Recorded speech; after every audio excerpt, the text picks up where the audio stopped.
ठंडा मेरा जाय अंडा के खियाओ या मलेट, रोज ठंडा मेरा जाय अंडा के खियाओ या मलेट। लागोता जड़ पिया का पोतहार सटल जाता पेट, राजा हो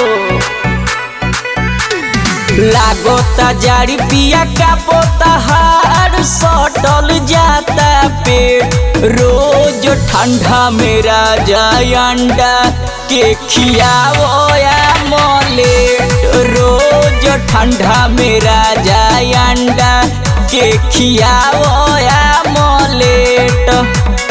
ठंडा मेरा जाय अंडा के खियाओ या मलेट, रोज ठंडा मेरा जाय अंडा के खियाओ या मलेट। आवेला न गरमी एहन रमी राजाई से, रही दनाइल रोजो देसिला अंडा खाई के।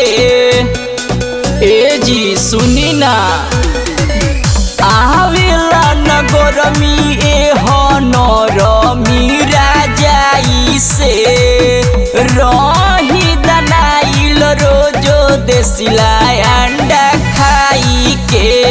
काल्हू से लेके आई बसुनली एक दर्जन नेट, रोज ठंडा मेरा जाय अंडा के खियाओ या मलेट, रोज ठंडा मेरा जाय अंडा के खियाओ या मलेट।